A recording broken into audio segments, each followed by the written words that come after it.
This is Hannah, and I'm going to talk to you today about our two Darwin's Finch kits. One is our basic Darwin's Finch kit, and the other is the Camarwhynchus Finch kit. Now, both of these kits involve the species of finches found in the Galapagos Islands. The Darwin's Finch kit is more designed for the science teachers, and the Camarwhynchus Finch kit is more designed for the math teachers, but they both work together for STEM integrated learning that really nails down measurement and data. You're doing a lot of graphing, you're doing a lot of analysis, all while discussing natural selection, the way scientists classify species. So some of the differences between the kits is that the Darwin's Finch kit actually prints by default at 150% of life size. So you can see they're a little bit larger over here. This is so you can more easily see the differences between the species, and so the measuring of all the different pieces of the beak are easier done.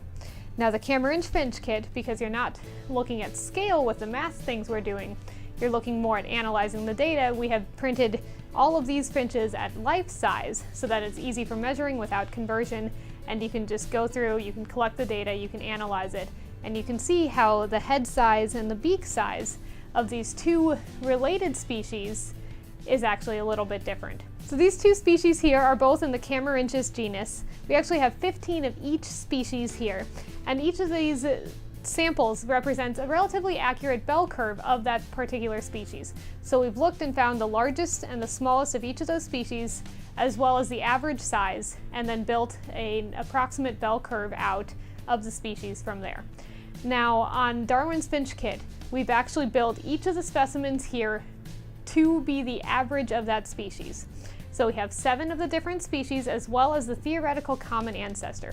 So with this one, you get a chance to look at Darwin's principle of descent with modification, natural selection, and you also get a chance to take measurements and sort of trace back the evolution that's from the common ancestor.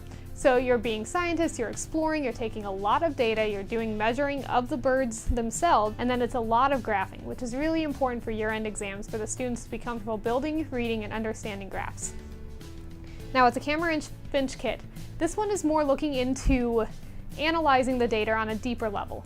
So at a high school level, you might do standard deviation, whereas at middle school, you can do mean and absolute deviation. You can look at sample size as the amount of data sufficient to make accurate assessments. So for instance, maybe you only start your students off with the first 5 finches, and then you increase the sample size to include 10 finches. You increase it again to include 15. How has the addition of new data helped your analysis? You can also go in to see if you're getting statistical outliers and do a lot of really good statistical analyses with the Camarwhynchus Finch kit. Both of these kits are really good STEM integrated kits where you're doing math, you're doing science. It's all based in a real world scenario, and the students are going to love it because they get a chance to see the specimens, to take the data, and then to analyze the data. And it's not some abstract thing, but it's actually based in these actual species that live in the Galapagos Islands today. So it's really exciting, it's good interdisciplinary learning, and we really hope you enjoy using these two kits. Thanks for listening.